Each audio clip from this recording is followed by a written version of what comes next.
Hello नमस्कार वंदना channel में आपका स्वागत। हम आपको बहुत ही महत्वपूर्ण जानकारी देने वाले हैं। अतिथि शिक्षकों के नियमितीकरण को लेकर और आरक्षण को लेकर क्या कहना है शासन का, और अतिथि शिक्षकों को क्या कहना है, और अतिथि शिक्षकों को कितना लाभ मिलेगा जो 50% आरक्षण दे रही है सरकार।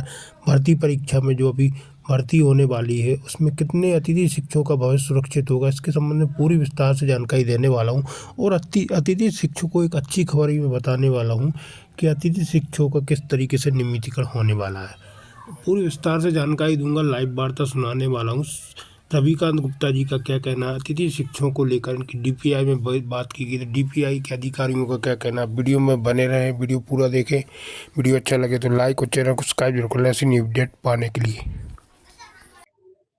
लगातार प्रयासों को लेकर के कि किस प्रकार से आप सबका भविष्य सुरक्षित हो, किस प्रकार से हमारे अधिक से अधिक साथी इस भर्ती परीक्षा में जो 10,000 पद आए हैं उस पर लाभ ले सके, किस प्रकार से हमारे अनुभवी साथियों को लाभ मिल सके, इसको लेकर के लगातार मैं प्रयासरत हूं और डीपीआई से लेकर बल्लभ भवन तक अधिकारियों से मिलने का प्रयास कर रहा हूं। उम्मीद है कि कुछ ना कुछ आपके लिए कुछ अच्छा हो सकता है, क्योंकि वर्तमान में सभी संगठनों के लगभग सुर एक हुए हैं, पर सिर्फ सुर ही एक हुए हैं, मन अभी भी एक नहीं हुए। लोग बात करते हैं महासंघ की, लेकिन मैं बिल्कुल तब तक महासंघ नहीं मानता जब तक महासंघ की शर्तें नहीं होती और कमेटी का निर्माण नहीं होता और फिजिकल रूप से समस्त जिलाध्यक्ष और सभी प्रदेश पदाधिकारी सभी संगठनों के एक नहीं होते। मंचों से सब बयान करते हैं, हरदा का आप लोगों ने देख लिया, तो खुशखबरी मिल सकती है, लेकिन एक बड़ा जो खुशखबरी की बात है, खुशखबरी तो हो सकती है लेकिन कैसे, उसे हम बदल कैसे पाए। क्योंकि आज भी मैंने बल्लभ भवन में प्रयास किया था मिलने का, माननीय प्रमुख सचिव महोदय से, मुख्य सचिव महोदय अपने जैन सर हैं, उनसे मिलने का प्रयास किया था कि हमारे भविष्य को लेकर के सरकार कितनी चिंतित है। क्या सिर्फ आरक्षण देने से हमारा भविष्य सुरक्षित हो जाएगा? क्या सिर्फ कुछ पदों पर हमारे साथियों को नियुक्ति देने से क्या प्रदेश के हजारों साथी जो आज दादा की ठोकरें खा रहे हैं, वो क्या किसी प्रकार से उनका भविष्य सुरक्षित हो पाएगा? क्या उनके साथ में न्याय होगा? लेकिन उम्मीद यही है कि एक एक करके सरकार अच्छा कर रही है और आगे भी करेगी, हमें ये उम्मीद है। भीमेला जी, आंदोलन कोई बड़ी बात नहीं, आंदोलन तो कर सकते हो, लेकिन सवाल करो आएगा कौन? अभी आंदोलन हुआ भोपाल में, कितने लोग गए? मात्र 35 लोग। 35 लोगों ने पूरे प्रदेश से, सोचिए, सिर्फ आंदोलन में आए। क्यों नहीं आए? ठीक है, हमारी टीम हरदा गई थी क्योंकि हरदा का प्रोग्राम हमारा पहले से कंफर्म था। बाकी 51 जिले थे और 54 जिले थे, अन्य लोग थे, तो आंदोलन की बात नहीं है। मैं बात बोल रहा हूं ना, आंदोलन करना है। उसके पहले जिस प्रकार से हरदा के लोगों ने प्रयास किया, ये हरदा वालों का प्रयास नहीं होना चाहिए, ये पूरे प्रदेश के लोगों का प्रयास होना चाहिए कि जो जितने भी संगठन है सबको एक होना चाहिए। संगठन एक होने पर सिर्फ मुंह से एक नहीं होना चाहिए। मैं बार बार वही सवाल करता हूं, मैंने वहां भी सवाल पूछे थे कि एक, क्या हम मुंह से एक हो रहे हैं या सब लोग एक जैसे, एक सब लोग मिलके या मन से एक हो रहे हैं? मांग एक है, रास्ता एक है, मंजिल भी एक है, लेकिन चल हम अलग अलग रहे हैं। कोई घूम के आ रहा है, कोई इधर से आ गया। आखिर बात अंत में सबकी वही होती है। जब हमने अनुभव के अंग बढ़वाए, लोगों ने उसे हटवाया, नहीं ऐसा नहीं, ये गलत हो गया है, पात्रता परीक्षा की बात करी। जब हमने विभागीय परीक्षा की बात की, बोनस अंक की बात की, जब हमने 12 मास्टर साल की बात की, तो लोग कह रहे थे कि नहीं, जो पात्रता परीक्षा होती है उनको नियमित करो। आखिर अब सब उसी ट्रैक पे आ रहे हैं। जो हम लोग बात कर रहे थे, जो हम लोग बोल रहे थे, आखिर सब वही चाह रहे हैं कि अब 12 माह का सेवा काल और 12 माह का सेवा काल और 62 वर्ष की नौकरी होनी चाहिए। अब पहले अगर सब यही बात एक हो जाती तो आज शायद आपके जो 50 अंक हटाए गए हैं वो नहीं हटते। शायद जो अनुभवी साथी हमारे इस साल बाहर हुए हैं, जो चले गए हैं, वो शायद बाहर नहीं होते।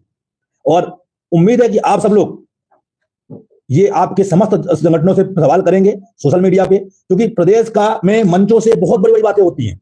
आप लोग एक बात ये बताइए, आपके पास कोई भी व्यक्ति खरीदारी करने के लिए है, सिंपल सी एक चीज है, आप लोग अपने लाइफ से समझिए, छोटी सी चीज, कि अगर आपके पास कोई व्यक्ति खरीदारी करने आ रहा है, आपके पास वो आया, आपको उसने बोला साहब हमें सामान चाहिए, आपने कहा ठीक है आप आना, आप लेके जाना, लेकिन वो दोबारा आपके पास आए ही नहीं, बस लोगों से बताए कि हमने इनसे ये मांगा था और उन्होंने हमें दिया नहीं। मैं प्रदेश के एक एक पदाधिकारियों से एक ही सवाल करता हूं, मैंने मंच से भी बोला था कि कितने लोगों ने प्रदेश के मुख्यमंत्री, शिक्षा मंत्री, प्रमुख सचिव, आयुक्त से मुलाकात करने का प्रयास किया? आखिर क्या कारण है कि आंदोलन करने के बाद, मंचों से बस भाषण देने के बाद सब लोग जाके घर बैठ जाते हैं? क्यों सभी लोग एक कमेटी बना करके लगातार प्रमुख सचिव, आयुक्त, शिक्षा मंत्री से मिलने का प्रयास नहीं करते?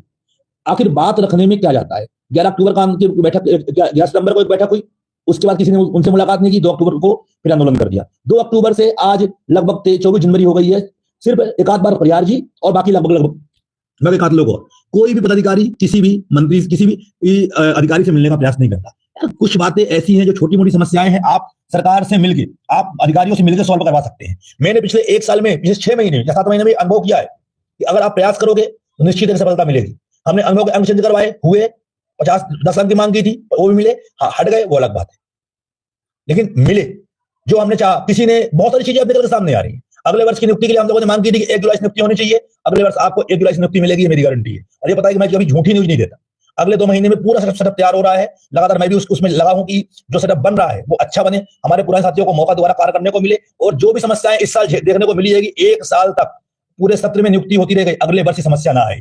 जो रिक्त पद की समस्याएं हैं, जो भी समस्याएं हैं, आगामी 2 महीनों में सब कुछ कंप्लीट कर लिया जाए, और मार्च अप्रैल में एक बार पोर्टल ओपन किया जाएगा आपके अनुभव बनने के लिए, और उसी बीच में जिनके अपने स्कोर कार्ड में अपडेशन। एक बात और है, नई आप लोगों की एक बात थी ना कि नई वो नहीं होनी चाहिए, ये आज मैंने ये बोल दिया है कि अब नया कोई भी पंजीयन अतिथि शिक्षक के रूप में नहीं करवाएंगे।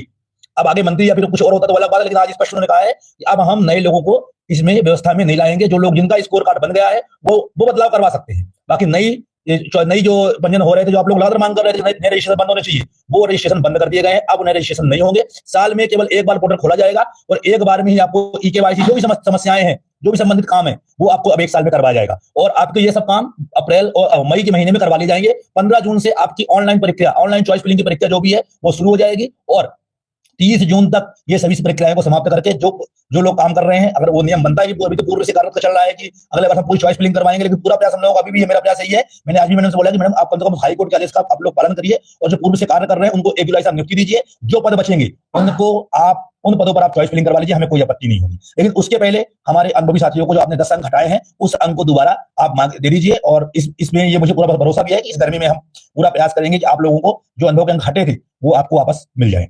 तो ये आप लोगों के लिए अच्छी खबर है कि कम से कम अब आप लोगों को 1 जुलाई से नौकरी मिलेगी। अभी इस सत्र का भी बात चल रही है कि आप लोगों को अप्रैल और मई में भी स्कूल में कार्य में रखा जाए, और क्योंकि अब बहुत सारे कार्य बढ़ते जा रहे हैं, इस साल शायद 15 मई तक जो 11th और जो बच्चे 9th और 11th में हैं उनको 10th और 12th की में पहुंचाया जाएगा, और जो बच्चे 10th और 12th पास करके जाएंगे उनके लिए कैरियर काउंसलिंग, बहुत सारी चीजें अलग अलग चीज चलवाने का प्लान डीपीआई में चल रहा है। तो हो सकता है कि आप लोगों को इस साल आप लोगों को मौका मई और जून में भी मिल जाए। तो ये आप लोगों के लिए खुशखबरी है, पर गम की बात क्या है कि हम एक नहीं हो पा रहे, हम लोग हार गा रहे हैं अभी भी। बस सवाल वही है कि मैंने ऐसा करवा दिया, उसने ऐसा किया, कुछ नहीं किसी ने। मैं तो स्पष्ट बोलता हूं, मैंने भी कुछ नहीं किया। जो होता है अच्छा ही होता है, बस प्रयास करते हैं। लेकिन मैं जब तक मैं की भाषा नहीं बदलेगी, मैं से हम में नहीं आएंगे, तो किसी का कुछ भी नहीं होना। इसलिए आप लोग सभी अध्यक्षों से सवाल करें कि भाई आप लोग वर्तमान में मुख्यमंत्री जी से मिलने का प्रयास करें, शिक्षा मंत्री जी से मिलने का प्रयास करें। जो अतिथि विद्वानों को आरक्षण मिल गया है, अतिथि विद्वानों को बोनस अंक मिले हैं, उस प्रकार हम लोगों को भी भर्ती में बोनस अंक मिलने चाहिए, क्योंकि जो सीएम साहब ने घोषणा की थी, उन्होंने यही कहा था कि आपको हम परीक्षा में बोनस अंक देंगे, लेकिन उसको अलग ढंग से पेश करके आपकी स्कोर कार्ड में उसको जुड़वाया गया। और इसलिए अब आप लोगों को अपने अपने पूरे प्रदेश अध्यक्षों से ये सवाल करना होगा। अनुभव और आरक्षण तो मिल गया, आरक्षण कोई बड़ी बात नहीं, लेकिन आरक्षण में भी हमें लाभ नहीं होने वाला। हमें पता है जब तक आपको बोनस अंक नहीं मिलते, उसमें आपको अनुभव अंक मिल जाते हैं तो 5 साल वाला, 3 साल वाला सब लेवल में आ जाएंगे। नए सत्र में आप लोगों को मुझे पूरा भरोसा है कि जो जहां काम करते हैं कर रहे हैं। हाँ, पदों की जरूर हेरफेर हो सकता है, पदों में बहुत सारी डायनेमिक चल रहा है। 3.0 एजुकेशन पोर्टल पे अपडेट हो रहा है, उसी की प्रकार जैसे ही वो अपडेट होगा 3.0 जीएफएमएस पोर्टल भी बनेगा। उसको सीधे डायनेमिक जो पद आपके एजुकेशन पोर्टल में होंगे वो पद सीधे जीएफएमएस में खोल दिए जाएंगे, और जो जहां काम कर रहे हैं उनको जिस प्रकार से इस साल नियुक्ति हुई है उस प्रकार नियुक्ति करवाने का हमारा प्रयास है कि आप लोगों को पुनः उसी स्कूल में कार्य करने का मौका मिल जाए, और जो पद बचेंगे ट्रांसफर और प्रमोशन से जो पद नहीं बनेंगे उन पदों पर चॉइस फिलिंग करवा करके अन्य लोगों को पहुंचाया जाएगा। और ये सभी कार्य जो पुराने लोग होंगे उनको 1 जुलाई से मिल जाएगा, और जो नए लोगों की होगी वो लोग 15 जुलाई तक उनकी भी स्कूलों में नियुक्ति हो जाएगी।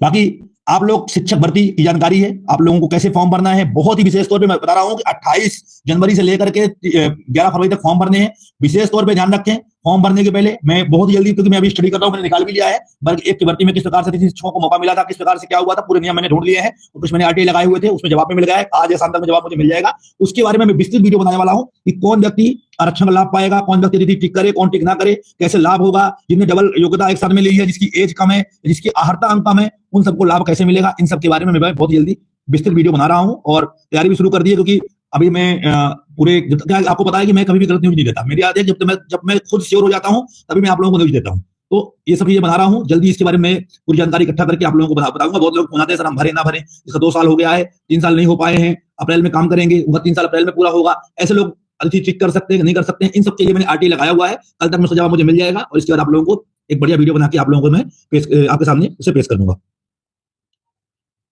अरे यार, एक ही सवाल गर्ग जी, आप मुझे नंबर पे मैसेज कर देना, आपको जवाब मिल जाएगा। फालतू एक ही सवाल, अन्य व्यक्ति का मैं पढ़ नहीं पा रहा हूँ क्या कर रहा है। कोर्ट केस तो लग रहा है 40-50, मैंने पहले ही बोला था, अभी भी बोल रहा हूँ। 40-50 वाले में 1 से 10% ही चांस है कि आपको परीक्षा देने का मौका मिलेगा, क्योंकि पिछली बार बहुत सारे केस खारिज हुए थे। लगातार मैं वकीलों के संपर्क में हूँ, इसलिए मैं ज्यादा इस केस पे जोर भी नहीं दिया हूँ। पर उम्मीद है कि अगर अच्छा बहस हो जाती है, अगर कोर्ट उसे एक्सेप्ट कर लेती है, तो आप लोगों को पेपर देने का मौका मिलेगा, और जो पेपर दे लेगा उसे भर्ती में भी भाग लेने का मौका मिलेगा। साथियों, आप सब लोग शिक्षक भर्ती की तैयारी में जुट जाइए। जो परीक्षा उत्तीर्ण किए हुए हैं, बढ़िया से एक शेड्यूल क्रिएट करिए। अब देखिए, सिलेबस तो बढ़ गया है, मुझे पता है कि जिन लोगों ने तैयारी भी की थी वो सब आपकी, अब ये समझ लीजिए, जो तैयारी कर भी रहे थे वो भी शून्य हो गए, क्योंकि वो तैयारी कर रहे थे पुराने सिलेबस से। सिलेबस पूरा चेंज हुआ है, तो कोई ये उम्मीद ना करे कि कौन आगे जाएगा। इसलिए आप लोग ये समझ के रखिए कि आपके पासिंग मार्क्स से लेकर के इस बार जो कट ऑफ है, ST/SC OBC का 50 से 55 पहुंच जाए, बहुत बड़ी बात होगी, और जनरल वालों का 60 से 65 पहुंच जाए, ये बहुत बड़ी बात होगी। तो आप लोग तैयारी करिए, शेड्यूल सेट कीजिए, और जिसमें आप मास्टर हो पहले उसकी तैयारी करिए। जो आप जिसपे आप मास्टर हो उसको आप साइड में, मतलब पार्ट टाइम भी आप उसको कर सकते हैं। जो आपकी कमजोरी है उस पर आप लोग विशेष फोकस कीजिए। जैसे मैथ वाले हैं, मैथ फिजिक्स जिसका है तो अच्छा है, केमिस्ट्री कमजोर है तो केमिस्ट्री में ध्यान दे। मैथ फिजिक्स अच्छा है तो मैथ फिजिक्स में, अगर जिसका जो बायो वाले हैं, साइंस के बेचारों को पद ही नहीं मिले हैं, उसके लिए आप लोग एक ग्रुप बनाइए। मैं बोल चुका हूँ पहले भी, मंत्री से मिलिए, क्योंकि भारत में जो हिंदी, संस्कृत और साइंस वालों बेचारों की जो हालत हुई है, शायद इतनी खराब हालत किसी की नहीं हुई है। तो आप लोग जैसे इंग्लिश वाले हैं, जो आपकी कमजोरी है उस पर ध्यान दीजिए। पिछला 1 महीना, ये पूरा फरवरी का महीना, उसी में आप लोग खपाइए जिसमें आपकी कमजोरी है। उसको पहले आप लोग उसको हासिल करिए, और मार्च में आपकी परीक्षा 20 तारीख के बाद होनी है, तो 20 दिन आपको मौका मिलेगा। उसमें आप जो इसमें आप मास्टर हो उसकी तैयारी आप कर ही सकते हो। तो आप लोग तैयारी जरूर करें, क्योंकि 50% पद कम नहीं होते, जिसको आप ये लेके चलो कि इसमें एक पद हमारा ही है। तो आप लोग तैयारी करें, भर्ती परीक्षा की आप टेंशन मत लीजिए। फॉर्म भरने की तैयारी, कैसे फॉर्म भरना है, वो सब जानकारी हम आप लोगों को दे देंगे।